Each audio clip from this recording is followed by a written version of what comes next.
out that you have to start all over again, basically.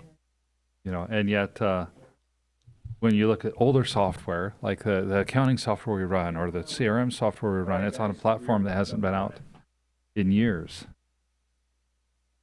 Yes, Aaron. Sorry, we are back up and running now. Okay. So, again, we had some technical difficulties. Welcome to the Gruber Morning Show. I'm Pete Gruber. I'm Mark Schaffner. Good morning. And we started this discussion with pollsters and how inaccurate that whole process has become. There was an interesting headline that in Germany that said that 94% of people won't buy Teslas anymore.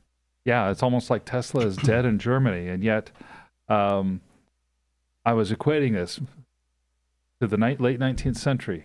Newspapers said Samuel Clemens is dead. And then Mark Twain himself, Samuel Clemens, came out and said, hey, the reports of my death were an exaggeration. Yes, exactly.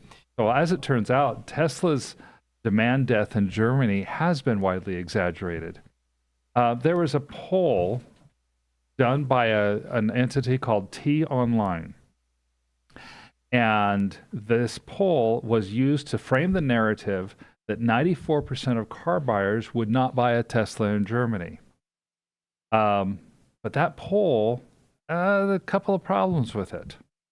First, once the poll got to over 100,000 T-Online readers, they published that 94% of their respondents were not willing to buy a Tesla, and only a minuscule 3% were still willing to consider a vehicle from an American EV automaker. Mm-hmm. But T-Online made two mistakes on their survey. First, it was a self-selecting survey. So they presented something as scientific, but it's just they're thrown out to their own subscribers. What do you think? Mm-hmm. And anyone who wants to respond could respond. Then they forgot to turn off the survey. Mm-hmm. So while T-Online published its article about Tesla's alleged decline in Germany after their study passed 100,000 responses, the survey was left open. And therefore, in spite of other articles that were then quoting that survey saying that Tesla was done in Germany, the survey started to change. In fact, the survey, as of the writing of this article, showed that there were 439,111 respondents. And as of the writing, 307,119 readers, or roughly 69.9% of the respondents, said they would still buy a Tesla. Mm-hmm. So the poll debunked itself. Mm-hmm. As you and I were talking about ahead of time. So if 100,000 people, or 97 out of 100,000 people said, I won't buy a Tesla, and then they had another 330,000 people come in, and 307,000 of that now 439,000 people say, yes, I will buy a Tesla. That means there's only about 15,000 more people that said no, and over 300,000 people that said yes. Mm-hmm. It's just, yeah. So the polls just can't be believed, or you have to do some critical thinking and ask questions. What was the poll based on? What was the demographic? What kind of controls were in place? Like you mentioned, this sounds like an opinion poll rather than a scientific poll. Yeah, I think it was presented as some sort of regulated scientific poll, almost like the statistical surveys that went out for our election. But even those, you saw all the surveys in 2024, the vast majority of them, had Kamala Harris leading Donald Trump. Right. Although they typically said, well, it's probably within our margin of error, but Kamala is ahead. And then the reality was Donald Trump won convincingly. Yeah. And of course, if you take a look at the numbers, 94% is already a red flag. And then if it truly is tied in some way to Elon Musk's political leanings, does that have anything to do with Germany in the first place? Well, exactly. So, yeah, it was suspect from the get-go. So, again, the lesson there is don't trust the polls or ask a lot more questions before you buy into the narrative. Well, it's. I really wish that politics would just divorce themselves from electric vehicles. Yeah. It's an automobile. Mm-hmm. Even electric has talked about that. Why are cars a political instrument? Yeah, why are they being politicized? It's an instrument. It's a transportation medium. Yeah, it's a transportation medium, and instead of using fossil fuels as its fuel source, it uses electricity as its fuel source. Mm-hmm. They're cars. And the overall benefit is, of course, that we're starting to heal the planet, which is our home, which is our only home, folks. So I guess we have to be a bit more understanding and lenient. Got some people coming in. TikTok, 555 Farang Lao Canada says, look at Elon's actions. No words necessary. Right. We love the political ideas that come streaming through here, so keep them coming. Yes, there will, I'm sure, be other people that have a opposing position. I have an image here that I popped up, guys. Can we get up the CO2 emissions to date? This was surprising to me, in that if you look at the start of the measurement, how were they measuring CO2 emissions in 1750? That, well, again, you have to ask questions, all right? You have to ask questions. So since 1750, these are the countries that have been responsible for the most CO2 emissions. And, of course, this rank up there, it looks like. Now, the other thing that they were very clear on is that this measures fossil fuel and industry emissions. Land use is not included. So what do they mean by land use? Well, land use is things like deforestation, which are also significant contributors to CO2 emissions. What kind of deforestation activity results? Clearing forests, for example, for agriculture or for urbanization, or building, we're creating downtown areas and the trees have to go, high rises, whatever. Well, whenever you do reforestation, you can then sequester the CO2 loss and, restore some things. Well, and I know it was as late as the early 1860s that in the United States, people considered land that was contaminated with oil to be like a swamp. You know, we've heard the adage of, you're buying swampland in Florida type of thing. Mm-hmm. The whole idea is that you're being sold a bill of goods. You're buying something that's essentially worthless. For generations, land that was contaminated with petroleum products, and they called it contaminated. They didn't call it rich. They called it useless. Mm-hmm. And this poll goes back to 1750, which is over 100 years prior to what I'm talking about. Yeah, it's suspect to a degree. So the other thing that jumps to mind here is if we're talking about cutting down trees, deforestation. What about the countries that have been selling off their lumber, like Brazil, for example? Right. They don't even show up on this chart, do they? Let me take a look at it again. They do not. No, they're not there. So they're not. But anyway, interesting statistic. Farang Long also says, until Canada drops 100% tariffs on Chinese cars, it will remain political. I have to agree with that one. Mm-hmm. And in fact, he says, I'm in Canada. I won't buy a car until I can get a hybrid on par with BYD in both price and features. Boy, there's an EV manufacturer that's coming up into relevance very quickly. Have you noticed that? Yes, I have. And they're not the only Chinese manufacturer that's really starting to make waves. Mm-hmm. Hey, Pete. Yeah. So going back to your question about how do scientists know CO2 levels in like 1750? Yeah. I guess they can figure that out through ice sheet drilling. I guess they get cores and they can determine what the CO2 levels were back in that date. Mm-hmm. So that's a big one. The other ones that they're saying is volcanic activity. I guess there's some fossils that they can pull out and determine CO2 levels through volcanic activity. Well, thank you, Aaron, for that fact checking. Yeah, now that makes perfect sense because I didn't know, and I can't imagine in 1750 they had the kind of instrumentation that would actually record things like this. So Right. this makes perfect sense. Yes. So here's another interesting headline for you guys. This is from Electric. They say if Musk wants to sell cars to conservatives, Tesla needs stores and service centers in the red states in the United States. Mm-hmm. The ones apparently that do not have stores or service centers in the United States are Alabama, Arkansas, North and South Dakota, Kansas, Montana, Nebraska, and Wyoming. What's also interesting about this article is that Democrats are far more likely to buy electric vehicles than Republicans. So I've got a chart here for you.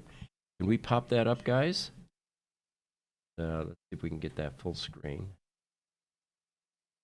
About as big as it's going to get. But what you see there is the top line shows the Republican interest in EVs.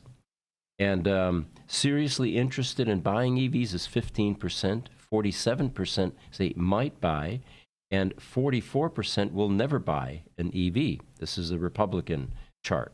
But look at the Democrats below it. 27% are seriously interested, 51% will might buy an EV, and only 21% are adamant about never buying an EV. So it's actually the Democrats, in the United States at least, that seem to be most interested in EVs. So let's take a look at a chart here. And this is a chart that shows the Tesla presence in various parts of the United States. Oh, you can see that big void there in the Midwest. Yeah, that upper Midwest void is pretty significant. Yet at the same time, so I'm not going to count Alabama and Arkansas right now. The 8 million people that are in those two areas. Arkansas is actually right next to Texas, so even though there is nobody in Arkansas, they can drive it's a few hours to drive to get over to Texas, or on the other side you have Mississippi that has them. Alabama, it's the same type of thing. Georgia's next to Alabama. There's a lot of stuff in Atlanta, so it's not that far away. North Dakota, though, here's some populations. You got 710,000 people in North Dakota, 910,000 people in South Dakota. Kansas, a little under 3 million. Montana, a little over 1 million. Nebraska, a little under 2 million. Wyoming, about 600,000 people. In all of those states, there's only about 8 million people. And all of those you mentioned are actually less than the population of Phoenix. So it has something to do with the density issue as well. I think it has as much to do with the density. Even when you include Alabama and Arkansas, Florida, New York, Illinois, they're all in the same population range as all of those states combined. Mm-hmm. So I agree. I'd love to see Tesla service centers pop up everywhere. Mm-hmm. Sure. Let's put a Tesla service center up in Billings, Montana. There's 70,000 people there. You're going to have enough people to be able to get at least some work out there. Or in Casper, Wyoming, 40,000 people there, but they'll draw people from northern Colorado as well. Right. I have one other point on this too. I think Alabama and Mississippi also have the lowest income of all the states. So they have the lowest income, the lowest education, some of the lowest test scores, those kinds of things. So until we see a really cheaper EV, I don't think that that's going to be a viable option for some of those states anyway. So there's also a financial disincentive for these EV manufacturers to create infrastructure in those states. I mean, to me, it comes down to the simple idea we've talked about many, many times. Find a compelling car at a reasonable price, and people will buy it. Right. Now, they do mention in this article that in some cases, it's not entirely Tesla's fault, as some of these states have laws against Tesla's direct sale models. They force automakers to go through third-party franchise dealerships, which, of course, Tesla doesn't do and won't do. They're not going to set up dealerships like Ford and GM and some of the other large auto manufacturers. This whole thing is a result of NADA, which North American Dealer Association, right? Mhm. And it is an abuse of old state laws that were aimed at protecting dealers against unfair competition from the automakers they represent.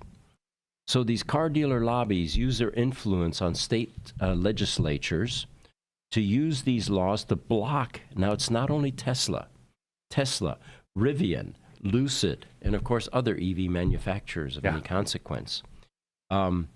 These types of companies are brand new. They haven't had the time and the decades to create a dealer network, and they sell direct, which is that's where we live, is in the information age, where the distance between a producer or manufacturer and an end user has shrunk exponentially. You don't need the layers of profit taking in between anymore. No, at one point in time, the idea of a manufacturer selling to a local dealer was the most efficient way to get product to the masses. But in business, we regularly say, hey, business requirements change. And so as a business, we need to adapt to whatever new requirements are out there. That's what's happening in that auto land, and yet NADA is trying their best to fight against the very change that could put them out of business. And here's the real clincher here. There have been a number of polls that have been done, and they all come back with the same result, that 70 to 80% of the American population would rather buy from a manufacturer of the product than a dealer. And so let's talk for a moment. That's what our theme is on this podcast. Why was NADA created in the first place? That's a great question. Well, it was dealer protection, of course, created to shield dealerships from unfair treatment by powerful automakers. Now go back to the last century, beginnings of the last century. There were not a number of protections in place like there are now, like the Department of Justice, the Sherman antitrust legislations.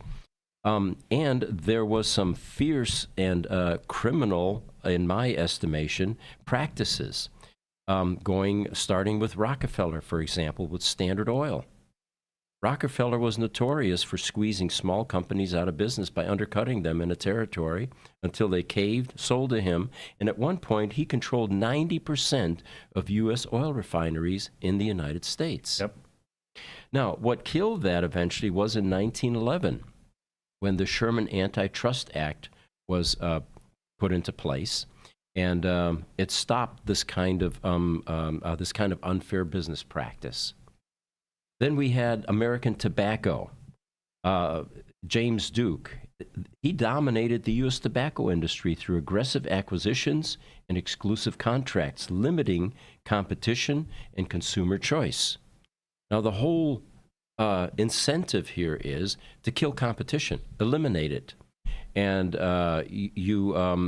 if you control a market to the extent that these people did, you were able to literally kill competition by undercutting them, squeezing them out, making them unprofitable.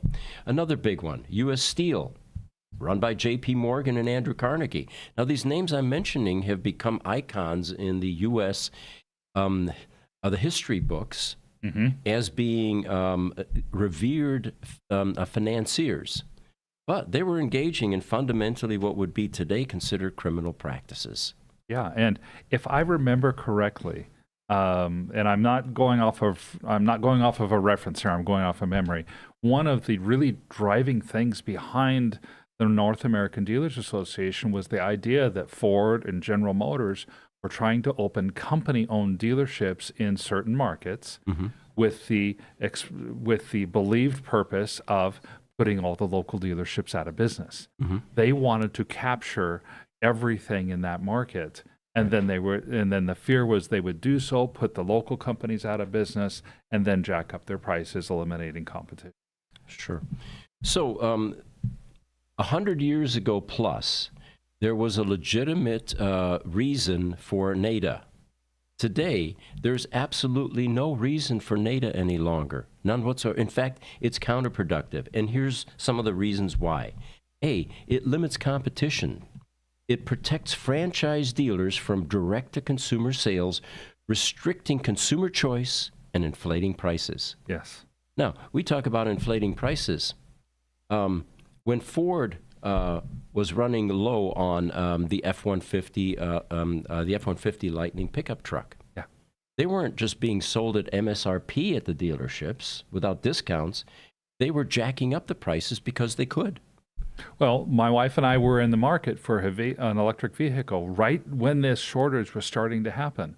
We ended up buying a Volvo partly because we could get it at MSRP. Mm-hmm. If we'd have had our choice, we probably would have gotten a Ford Mustang Mach-E. But why would I take a car that's MSRP was between $45,000 and $60,000 and pay a $40,000 market adjustment fee, which was the term that the dealers were using at the time to jack up the prices way above MSRP.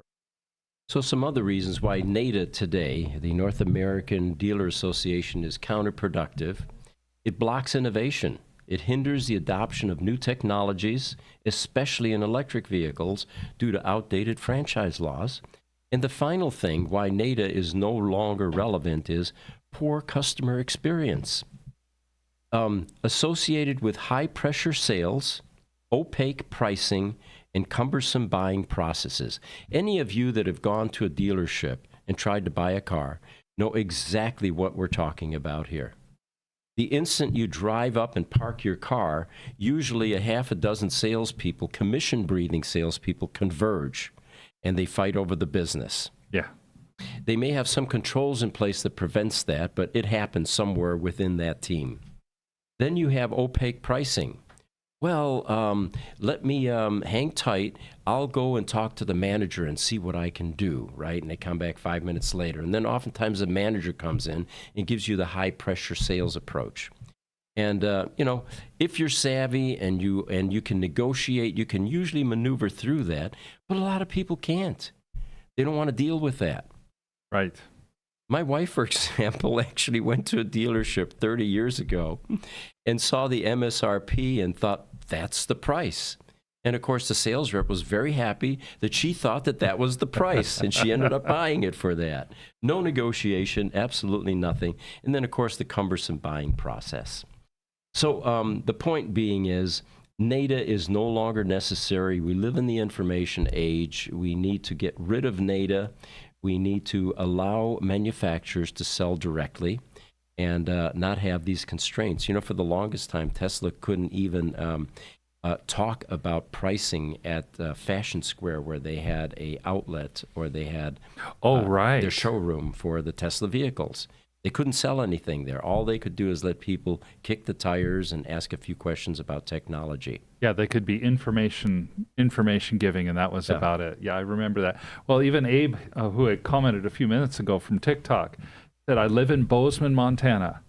So we were talking about how there are no Tesla dealers, there are no Tesla service centers in Montana. Mm-hmm. He says there are Teslas everywhere. We have a large EV population. And I've been through Bozeman. I have relatives that live in Bozeman. It gets cold there. Yeah. 40 below zero is not uncommon, at least once during the year. He says, with the extreme weather, Abe says, there is definitely room for a Tesla service center, mm-hmm. because especially that extreme cold, it can be harmful to the EVs. Sure. I have a picture here we're going to pop up. It is a new auto manufacturer, another EV startup in Great Britain.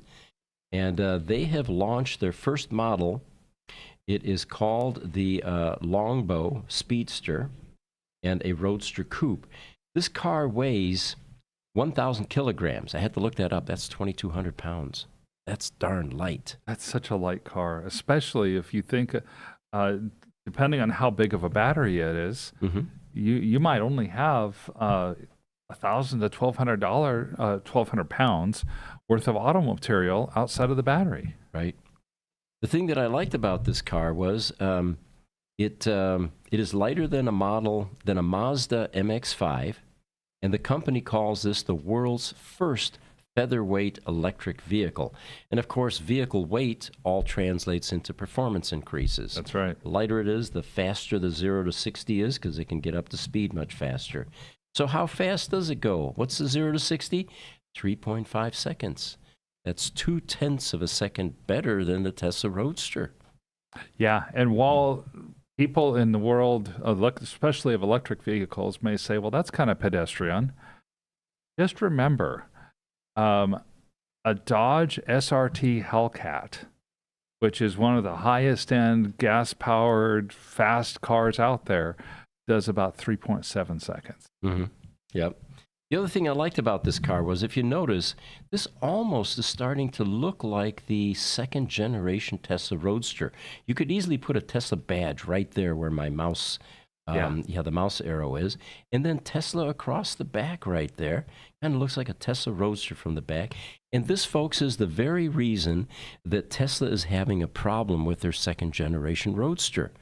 While they're deliberating releasing it, the industry is moving on and is building on what they've already announced as being the top-of-the-line features for this car.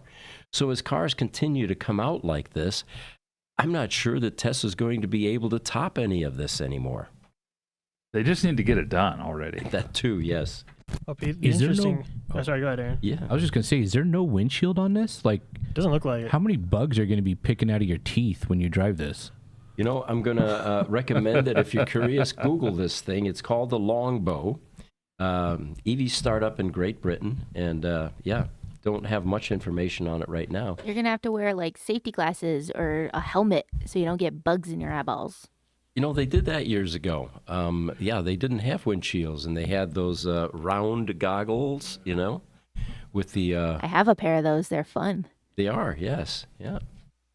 And you ride a motorcycle. I mean, you know what it feels like at 60 miles an hour getting hit by a bumblebee without a helmet on. It hurts. that and rocks. I ride full gear. You guys know that. But like, even though I ride full gear and I get hit by like little pebbles, it hurts. Yeah, they do. Okay, so Spoonie412 from YouTube joined us. He says, hello all, good show. Thanks. Yep, thanks for joining us. Hey, I think Aaron has a couple of cool news items. One was about the 4380 battery. Mm-hmm. Tell us about it, Aaron. He's going to shift seats here. They're social media experts behind the counters here with all of the equipment, keeping our live shows running.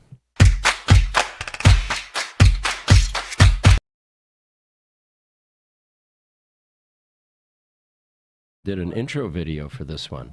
Yeah, but I think they forgot that the camera powers off automatically after 15 minutes or so. Uh-huh. We're getting it. We're getting it. All right. Well, while they're doing that, we actually have... Oh, there's Aaron. I think Jesse's safe with his job, is what we're trying to figure out here. I'm trying my best back here. Hey, what's up, guys? So, some big news that hasn't been talked about lately in the in the world of EVs. I feel like it's kind of going underneath the radar a little bit, and I kind of want to bring them to your guys' attention. First off, it sounds like Tesla's 4680 technology is kind of in jeopardy.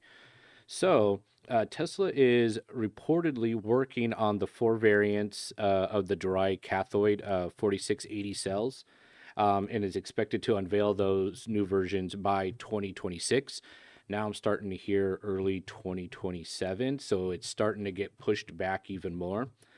It's deemed as a potential game changer for electric vehicles, mostly for the Teslas, the Cybertruck, and the Robo-Taxi, because you can charge them a little bit quicker, and they can take faster charging a little bit better.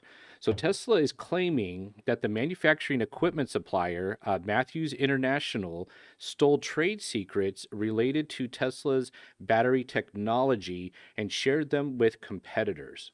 So, naturally, Matthews refuted the allegations, asserting that the claims were without merit And Tesla's lawsuit was an attempt to appropriate Matthews' valuable intellectual property. So we got a little bit of a tug of war going on here. So Tesla filed a lawsuit against Matthews in June of 2024, like a temporary restraining order. And according to the filing with the U.S. District Court of the Northern District of California, the automaker claims Matthews owes damages to Tesla, which is conservatively estimated while exceeding $1 billion. That's a lot of Wow. Yeah, that's no small sum. Yeah. Wow. So the U.S. District Court judge recently denied Tesla's request to block Matthews International Corporation from selling its dry battery electrolyte technology worldwide. Now, I don't know if you've been paying attention to X, but Elon's been very vocal about getting rid of quote-unquote woke judges, or basically judges that are trying to stop certain administrations from doing certain things. And I have a feeling this might be one of them on why he's kind of going on a rampage of getting rid of certain judges. But Tesla sought to prevent Matthew from selling its dry battery electrolyte technology. Judge Davala ruled is based on Matthew's claim that its dry battery electrolyte technology predates Tesla's existence, which is very interesting. It says, it is Matthew's extensive research and development in the area that led to U.S. patent number 12 million, blah, blah, blah. It's a long number, not Tesla's. So apparently Matthews has the patent, not Tesla. Right now, Tesla continues to file multiple lawsuits against Matthews, and Matthew believes these lawsuits are meritless and sees them as a bullying strategy by Tesla. So this could delay a lot of things, especially since Matthews is trying to work with Tesla to get these rolled out, but now Tesla's suing them. So that's one thing you might want to kind of keep an eye on in the next few months on that. Okay. And my second one, if you want to pull up image number 2, is EPA is rolling back emissions. Now, I have a diesel. I have a couple diesels, and everybody on the diesel forums are like, diesels are back. We're going to be able to roll coal. We're going to be able to gut emissions. Pump your brakes on that. It doesn't sound like that's actually what's going to happen. So Lee Zeldin, the EP came out the other day and said the EPA is ending the Green New scam. And these next 4 quotes are his exact words. We're driving a dagger through the heart of climate change, religion, and ushering in America's golden age. He also went on to say, these actions will roll back trillions of dollars in regulatory costs and hidden taxes. We have to protect the environment without suffocating the economy. And his last quote that was interesting is, it's important to bring back jobs by rolling back the new green scam. So these are all very interesting quotes that he's saying. He keeps on going on by lowering the cost of living for American families, but the previous rollbacks for the future changes. Sorry, that was just a note.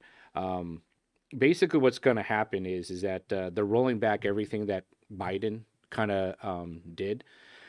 It doesn't sound like they're going to be able to go back to previous administrations like Obama or even the Bush administration or even Reagan and roll back some of those. It sounds like those are laws and they're set in stone. It's going to be very hard to overturn those. I mean, you're going to have the Senate, the House, you're going to have everybody to vote on those. And it doesn't sound like that's going to happen.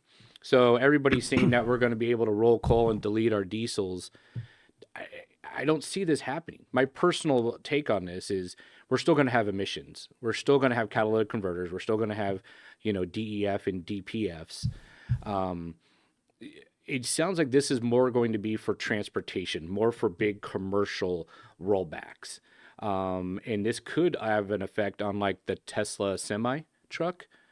If they're not going to require cleaner emissions, then why do you need to, invest in the Tesla semis now?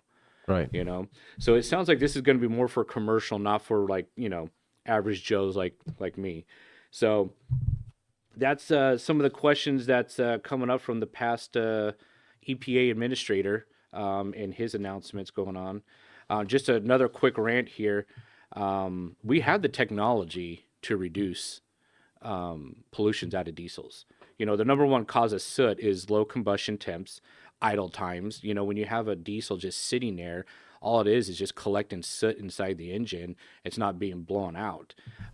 We have things like speed of air pistons that you can add in. The technology is there, and I would really like to see this EPA administrator go after engine technology, not necessarily emissions, tailpipe technology, and have the manufacturers implement those better technologies inside the engine so it just burns cleaner.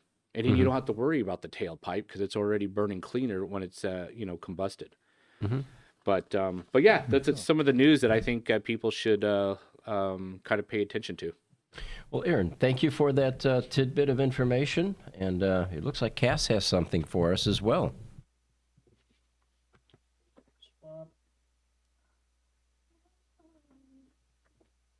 We'll do that quick swap with Cass, and while we're doing the swap, one of the things that Aaron mentioned about what can be undone and what can't, it goes back to the idea that starting with really President Obama, much of the legislation that's gone through in this country has been via the presidential executive order and not through an actual act of Congress, Congress passing laws. Right. Prior to that, it was almost always Congress passing laws and not the president trying to force things.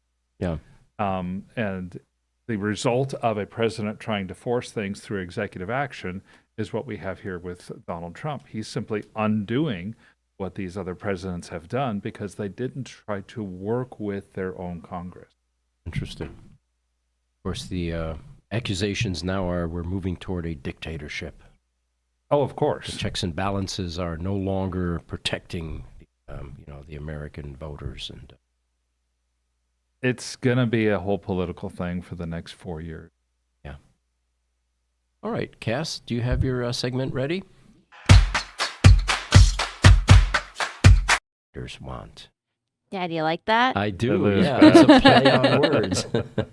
Except for today, we're actually going to talk about Mazdas because you guys know how much I love my Mazda. Oh, yes. I'm super into Mazda. Mazda MX-5 is one of my favorites. And then from there, it's the RX-7 and the RX-8.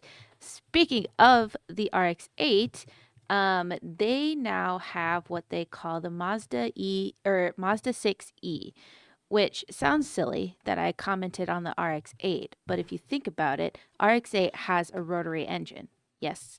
That is that was roughly when they started making rotary engines, different from your classic ICE engines with all the pistons going this way. Rotary engine goes like this, right?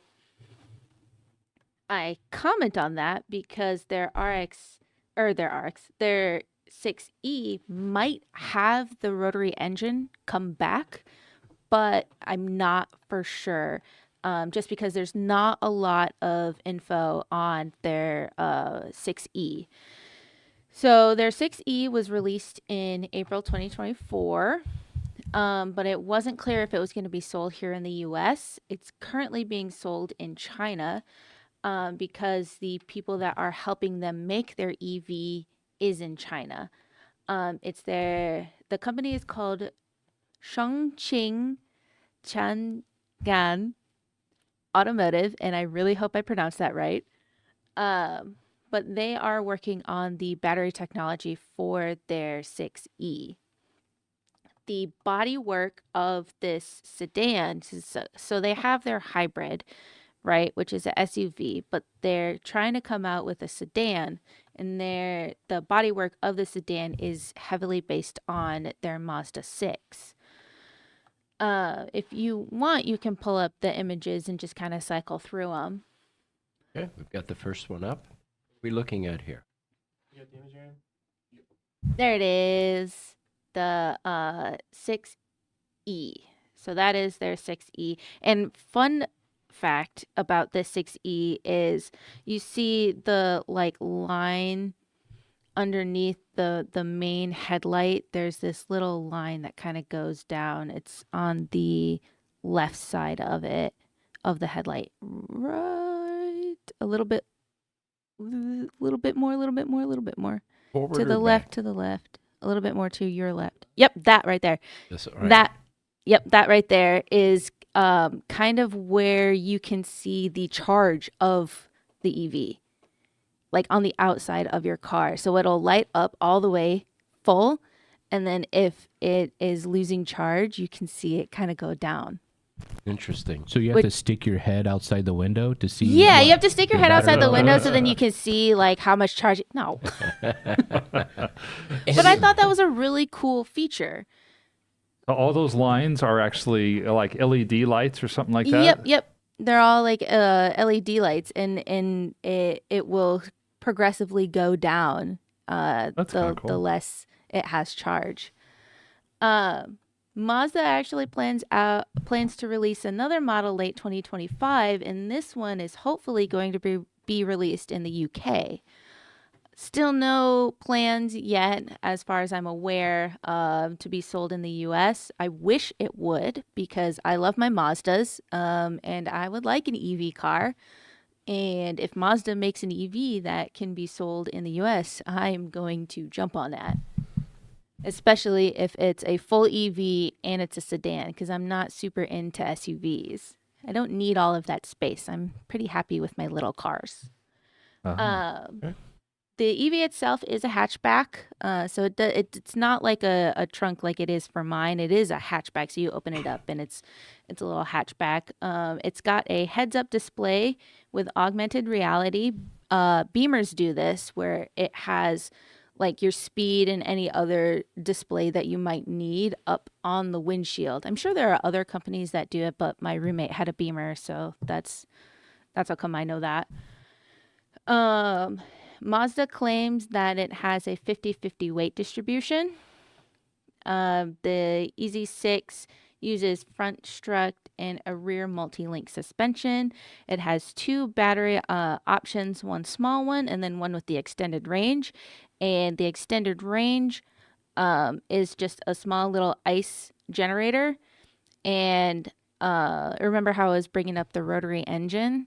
They might bring back the rotary engine to be that little generator inside to give you a little bit more extra range. So you can kind of charge the car while you're still driving it, and then it hits a certain percentage and it shuts off the ICE generator, and then you can strictly use the electric battery for power. It's a pretty cool looking little car. It's very pretty, and the inside of it is like, I was watching a bunch of videos and everybody was like, it's kind of like luxurious in here. Like it kind of feels like a really high-end car. The front row, actually, with the driver in the passenger seat, has what they call zero gravity seats, which basically means that it can lay pretty much all the way back and then have the little leg rests, as you can see. Oh, did not mean to hit my mic. As you can see right there. So like when you're charging it, you can kind of lay back and just chill in your car if you want to do that, you know. And then it's got a glass roof, which I always found really interesting, because Tesla, as far as at least the first time that I ever saw a glass roof was with Tesla. So I always thought that was really cool, just to have a full glass roof. It's really hot in the summertime. I believe that. I believe it. I just also really like looking at the sky, especially during sunrise and sunset. Not while you're driving, though. While I drive. But that's about as much information as I got on that so far, just because it's still a really new vehicle. There's not a lot being released about it. I really do hope that they decide to sell in the U.S. I know that the tariffs are going to stop it a lot, but you know, at least they've got a couple of places where they're selling it in China and hopefully in the UK. Well, thank you, Cass. Thank you. Yeah, well presented. And Going to pop up another image here for you guys. It's going to be a solo image. We are becoming more ingrained with Electromechanica Solo, which is a three-wheeler electric We vehicle. had to move that image onto your other screen. Oh, correct. That. Okay.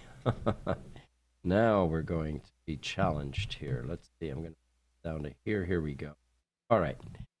So this is a three-wheeler.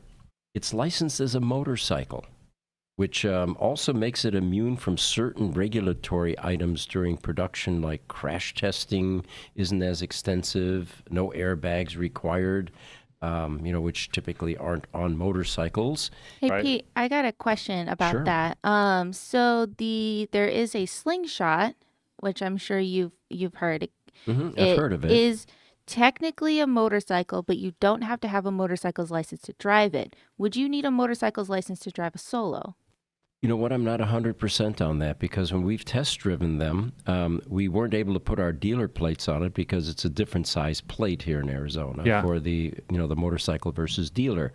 But I'm sure we're going to figure all of that out here in short order, because we have 4 validation prototypes in our service center currently that we are reverse engineering, and we're going to help them with the design of the 4th generation Solo, which is now being built in Barcelona, Spain, of all places.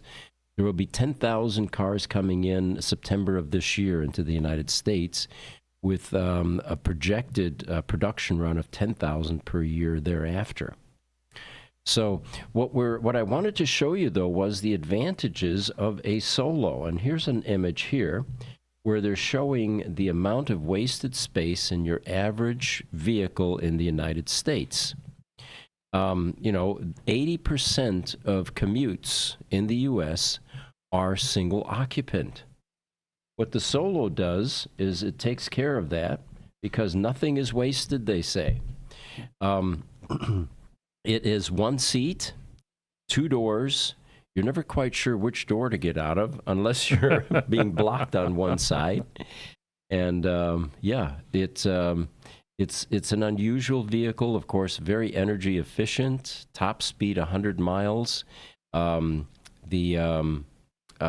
top speed is 80 miles per hour, or the range is 100 miles, I should say. And it is a 100% EV. There are no emissions. It's not a hybrid. So I wanted to show you that, because it was the wasted space that really drove it home for me. And, why are you carrying around all of this when all you're going to do is pick up some milk, and a single commuter vehicle would be quite adequate, including your jaunt to work every day. Typically, people don't take their relatives with them to work. Spoonie 412 on YouTube chimed in. He says, don't forget the national gas energy field expanding in deregulation. Natural gas. Natural gas, okay. And then he goes on to say the turbulence in the gas and liquid, meaning water, providers are currently rivaling the power business. There's one to watch out for. Pyramid schemes. Got to be careful with some of the pyramid schemes that they got out there. Okay. Have another chart here that we can throw up. And, you hear a lot about Tesla's declining. They're losing market share. Well, look at 2024. Who was at the top of the vehicle sales list in 2024? It was the Tesla Model Y. 1,090,000 cars. The next closest one was Toyota Corolla, which is an ICE vehicle, of course. Right. So we are definitely heading in the right direction with the EV conversion taking over. How many of the cars on here are EVs, actually? Let's take a look at this. Does that Ford F-Series, do you know if it includes the Lightning at all? Or is I don't know for sure. The chart doesn't indicate, but more than likely it should. So there's probably some EV. Well, and the interesting thing there is that your Ford F-Series, you have 3 models there. The F-150, the F-250, the F-350. Not like Tesla has one, Model Y. Right. Yep. The Chevrolet Silverado is kind of the same way. There's the C, the 1500, the 2500, and the 3500. It does feel like there's a lot of buzz around that new Model Y, and I kind of feel like the reason why there's some sales decline is because I think a lot of people are waiting for that new Model Y to come out and be released. I think you're going to see a bump in sales once that gets mass production. All right. Well, it looks like we've covered a lot of ground today. We're pushing toward an hour. And is there anything else from the social media team that you guys would like to contribute before we close this session? Okay. No, I think we're good. We're Thank you. good. All right. Well, as always, thank you so much for chiming in, joining us. We're having fun. We hope you are. I'm Pete Gruber. I'm Mark Schaffner. Have a great day.